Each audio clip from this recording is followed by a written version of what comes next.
tidak diterima. Jadi contoh, suara kan udah di sana tuh.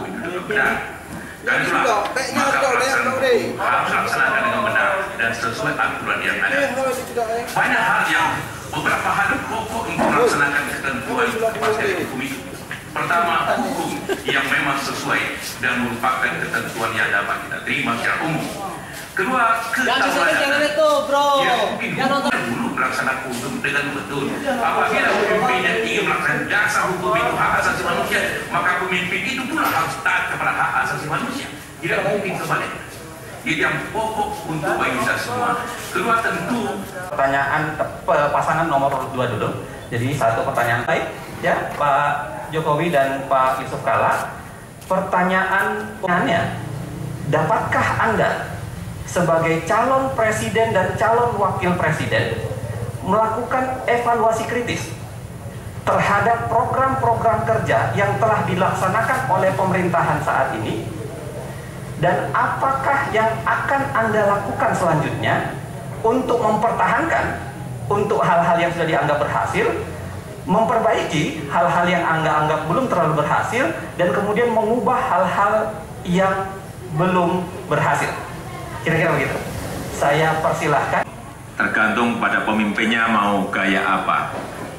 Sehingga menurut saya siapapun presidennya, yang baik akan kita lanjutkan, yang tidak baik akan kita evaluasi, kita perbaiki, dan juga akan kita lanjutkan. Tetapi prinsip-prinsip, hal-hal yang prinsip juga harus kita program-program yang akan kita kerjakan.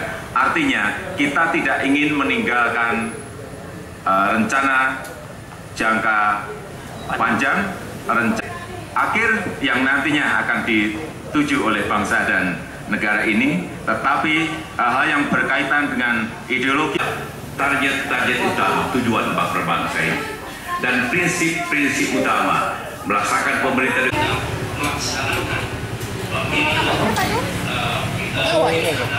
yang tadi dikatakan dengan uang. Oleh sebab itu kami berterima murah dan tidak membebani rakyat, dan demokrasi harus merasakan rakyat akan ada di legislatif.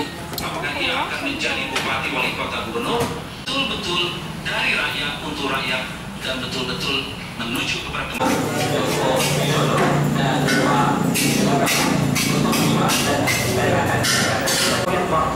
yang sudah sejak dahulu menjadi bagian dari cita-cita para pendiri bangsa.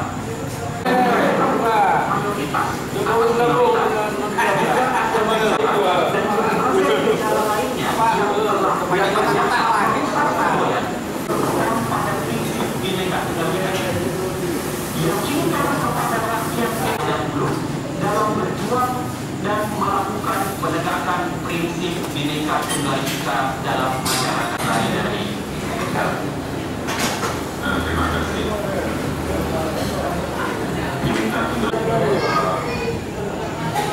Kita mengangkat sama konkret waktu mengangkat leadership, manajemen administrasinya sudah dilalui semuanya.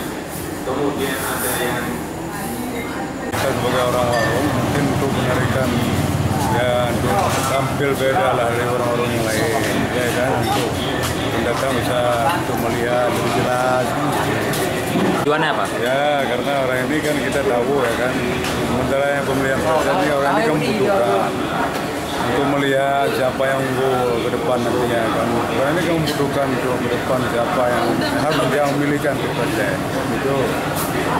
Dan tampil itu kita akan lainnya sebagai kawan. Walaupun ini sebagai untuk apa juga, kita terhibur, ya, walaupun agak ramai kan begitu. Ya. Oh ya, kalau Bapak sendiri melihat sosok dua kandidat ini seperti apa, Kang? Misalnya? Bapak melihat sendiri sosok dua kandidat presiden ini seperti apa? Iya, belum kita tahu. Ini kan tampil nanti siapa ini kan masih lama. Dalam proses depan-depan ini kan masih lama. Jadi soalnya kan belum kita tahu siapa nanti yang sebenarnya ya kan. Udah ada pilihan ya, Pak? Nah, ya kalau pilihan, ya kalau itu isu-isunya ya mungkin sekolah kayak gitu kan. Tapi ya belum kita tahu juga kan. Gitu. Nama Pak siapa? Ini Abu Bakar. Background saya aktivis LSM ya. Jadi saya sebelum mendukung salah satu calon, saya melihat rekam jejak mereka kedua belah pihak ini kan secara objektif ya. Tidak ada unsur rekayasa atau kita menginput data-data yang tidak benar ya. Jadi saya melihat bahwa dibilang kedua capres ini sama aja, nggak mungkin juga, karena memang kalau dikaitkan antara Prabowo dengan Mega kan bukan calon presiden, yang presiden kan calon capresnya Jokowi. Jadi terkadang orang mengaburkan kebaikan orang ya demi kepentingan politik, demi kepentingan syahwat ya. Dan mereka juga sendiri yang membuat kebusukan-kebusukan di media sosial misalnya, pada saat pertemuan orang-orang di warung kopi, ya kan, itu yang menyebarkan itu juga tidak ada kepentingan apa-apa sebenarnya. Artinya dia tim ses bukan, ya kan. Kemudian akses dengan di Jakarta itu dengan siapa juga nggak jelas. Jadi tujuan dia itu apa gitu kan. Makanya saya lihat kita tidak cerdas, jadi janganlah bodoh, ya. Nah itu artinya kita harus melihat sesuatu secara objektif dan benar. Ya, apakah dengan adanya nonton bareng seperti ini untuk bisa memberi pengertian pada masyarakat luas atau seperti apa? Apakah ada ada penambahan suara atau sebaliknya nantinya dengan nonton bareng seperti ini? Itu bisa berubah. Orang yang selama ini mendukung salah satu calon, kemudian ketika melihat ini, orang kan bisa melihat ya dari komentar yang diberikan, tanggapan yang diberikan kepada moderator itu kan masyarakat bisa melihat ini yang benarnya seperti apa, jawabannya. Tapi yang lebih inti, ini rekam jejak. Saya melihat seperti itu. Meskipun dia bilang pinternya berbicara, kalau nggak dilaksanakan sama aja. Sekarang kita lihat orang-orang yang sudah terbukti memperbaiki dan melaksanakan tugas. Berarti kalau isu seperti yang dilemparkan masyarakat selama ini terdengar bahwa kalau berbicara dua kandidat ini untuk Aceh, memang dua-duanya bagus. Berarti itu salah besar itu. Itu mereka itu seperti merancang isu yang tidak benar. Karena kita bilang dikaitkan dengan Mega. Jokowi tidak pernah diintervensi oleh Mega, dan kemudian bukan Mega yang jadi presiden kan seperti itu kan? Kalau mereka kan ketua umum partai itu jelas.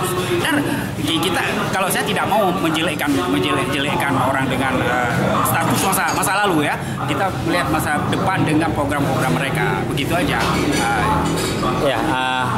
Menurut Pak sendiri berapa persen sih bisa dapat suara untuk Aceh, untuk Jokowi sendiri ya, Jokowi sendiri di Aceh, khususnya Pantai Barat Selatan nih? Saya nggak mulu-mulu, 60% udah bagus.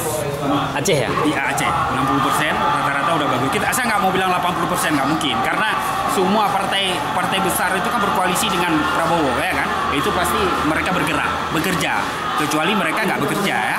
Jadi 60-40 begitu. Untuk memberikan pertanyaan kepada Pak Jokowi dan Jokowi nanti akan diberikan kesempatan. Katanya jangan kemana-mana, kita kembali.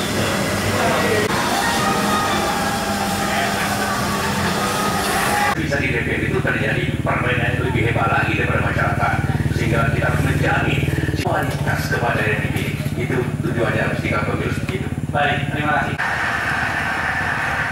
Pak Prabowo dan Pak Hatta Rajasa, Joko Widodo dan Pak Yusuf Kala. Anda punya waktu 3 menit. Saya persilahkan dari. Ya, saya diberi kesempatan Pak Prabowo untuk menanggapi. Kalau melalui DPR memang masih memerlukan, kita perlukan. Oleh sebab itu, memang esensi rakyat saat ini, namun memang harus kita lakukan, bisa tidak membebani biaya yang tinggi. Misalkan